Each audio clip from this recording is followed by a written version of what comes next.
Hi, everybody. So I got a question in my email about section 8.4, problem number 1.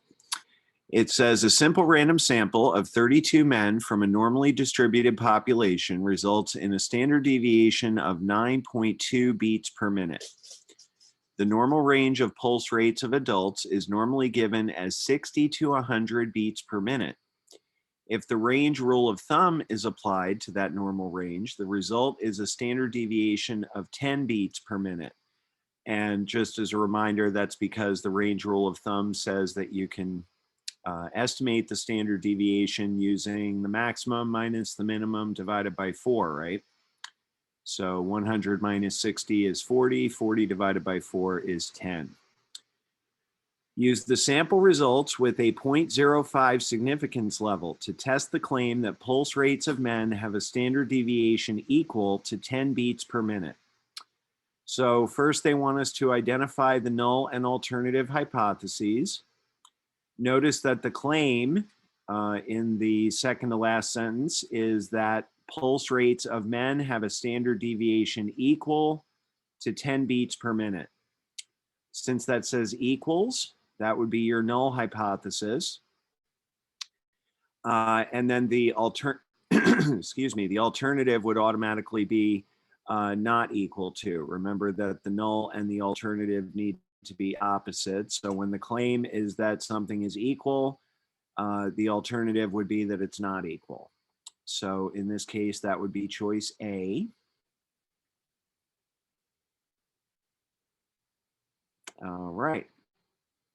Now they want us to calculate the test statistics. So let me go over to my tablet. Already got the formula written down. Okay, now let me just double check. Okay, so N was 32. Yep, my dog just stepped on a squeaky toy.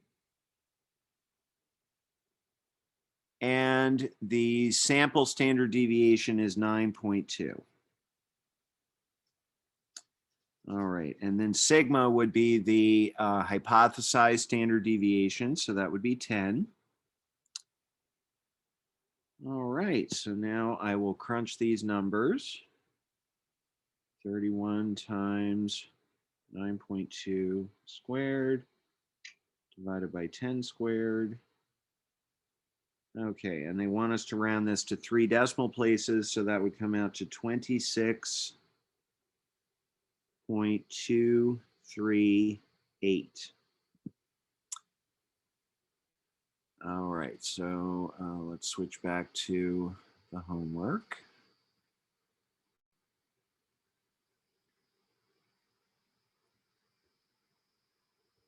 All right, 26.238.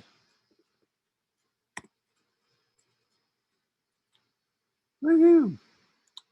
All right, and now for the p-value. So remember from the lecture, I don't use StatTrek to find p-values for chi-square tests because StatTrek, it's been a while since I've tried to do it, but I think StatTrek rounds them to 2 decimal places or 3 decimal places. Anyway, it's not enough for my lab. So for chi-square p-values, I use this website, socscistatistics.com. So I believe in the lecture, I explained how to get to this page. So what we're going to do is enter our chi-square score, which is 26.238. My degrees of freedom is 31. And the significance level, I think, is 0.05, but for the p-value, we don't need to know that. Let's see. Okay. So now we have to be a little careful with this. I think I might have to draw you a picture of this. All right, this is not the p-value that I'm going to enter. Let me go over to my tablet again. I'm going to just draw a quick picture first.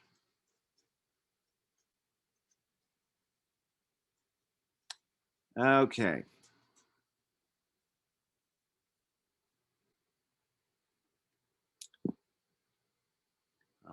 here we go.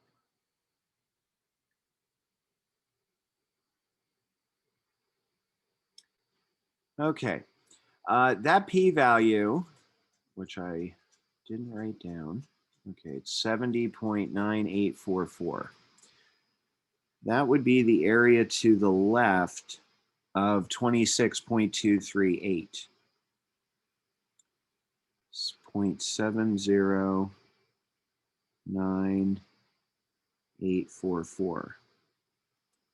Okay. So what you have to do when the website gives you a p-value that is greater than 0.5, and by the way, this is what I'm about to tell you only applies to two-tailed tests. With one-tailed test, it's much, much simpler. The p-value would either be this 0.7098 or it would be 1 minus 0.7098. But what we have to do, since this is a two-tailed test, is first we have to take the area to the right of 26.238, which comes out to 0.290156, I believe. And then we're going to multiply that area by 2. So the idea is the p-value would be this area on the right and then an equal area on the left. It would look something like this.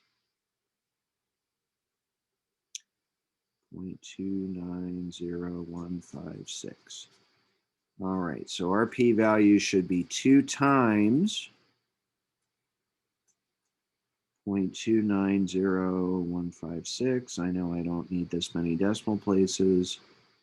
0.58. I think we can just call this 0.5803. Okay, because it did say to round it to 4 decimal places. Okay, so now if I go back to my homework and bring up the right window, here we go. Okay, so the p-value should be 0.5803. Woohoo! Okay. Now again, all right, I actually did this problem twice, and the first time I did it, the value from the website just came out to like 0.0219 or something. And that's a lot easier because that value is less than 0.5. I was able to just multiply that value by 2. All right, so what I showed you here, you only have to do that when the value from the website comes out to be bigger than 0.5. You have to first subtract it from 1 and then multiply the answer by 2. So I hope this was helpful. See you later.